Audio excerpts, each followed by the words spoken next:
Oh, BBM. Di ba sabi mo, we do so much more for the countrymen, for our countrymen. So ano na to?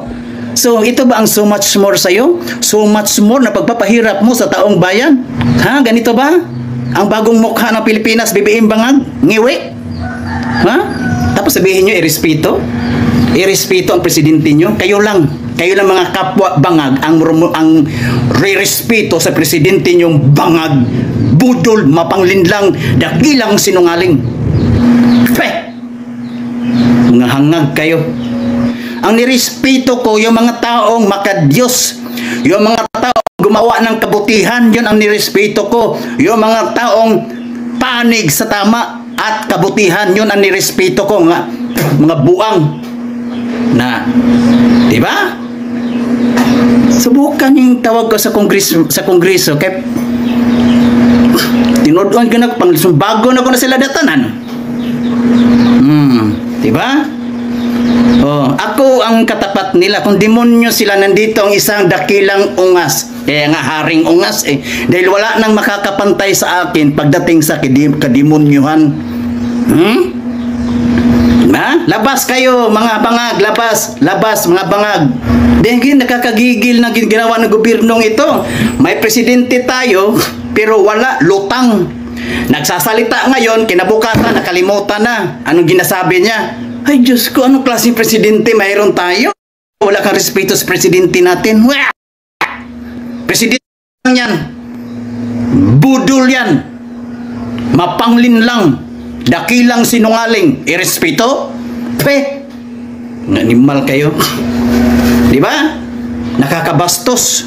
Natutuwa ba kayo sa ginawa ng gobyernong ito? Siguro ang mga natutuwa yung mga kapwa nyo, mga bangag, mga kagaya nyong bangag ang natutuwa na winawaldas ang pira ng taong bayan na pinaghirapan namin yan. May pakialam ako dito at this is my privilege to speak up kasi isa akong taxpayer. Yung tax ko na binayad sa gobyernong magnanakaw, ninakaw lang nila dyan. Everybody has the right to speak up, lalo na yung mga taxpayer. And I have this privilege na bastusin presidente nyong bangag. Mga animal. Di ba? Na ako'y cross akong likod, okay, na ay mga demonyo. Oh, na mga demonyo. Na ako'y cross akong likod. No? Daghan na ba?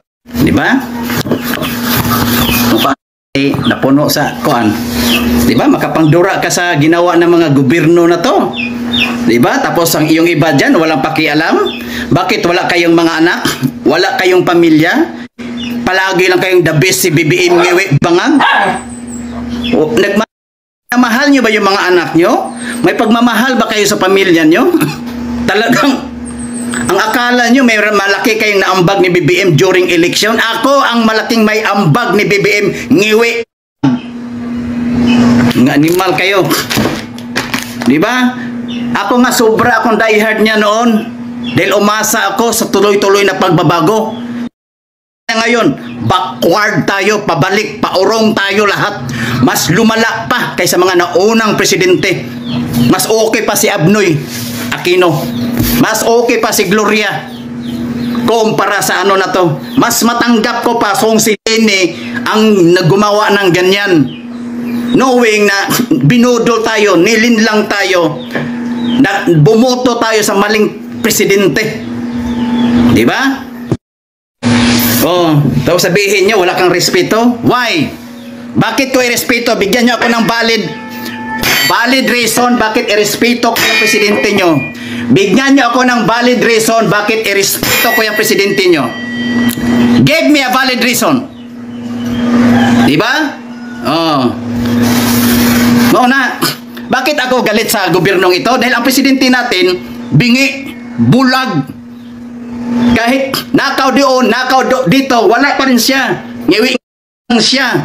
Tawa-tawa lang, ngiwi-ngiwi. Diba? Presidenteng walang sus, ginoo ko. Walang bayag, walang itlog. Og man kani si ko ano BBM no murag abnormal. Ulog-ulogan ni sila baloslos. Hawak sa liig ni tambaloslos ni Saldi ko. Di ba si Saldico, kung hindi ka bangag na presidente, alam mo naman in the first place, BBM ngiwi bangag, na si Saldico maraming kaso sa Sandigan Bayan, maraming kaso sa DOJ, maraming kaso na nakabinbin sa Supreme Court. Pero bakit ina-appoint mo at tagabantay pa sa blood money ng taong bayan? Wow ha? First time in history na ang isang convicted, no? Isang convicted, magnanakaw, corrupt si Saldico, kuha pang tagabantay, di ba? Sino bang hindi magagalit sa ginawa ng gobyernong ito? All the taxpayer has the right to speak up to criticize this government. Because this is our privilege to speak up. Di ba?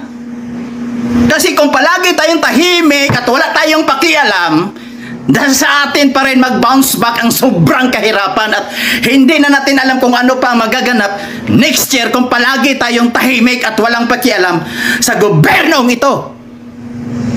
Di ba? Oh.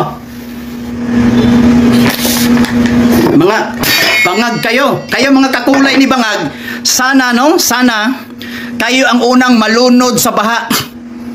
No? Sana pag dumating ang malakas na bagyo diyan sa Kamaynilaan, dahil proud na proud kayo sa amon yung bangag, sana kayo ang unang lumitaw. Wala na kayong buhay diyan dahil hindi kayo marunong lumangoy kapag pagdating na ng baha sa Kamaynilaan.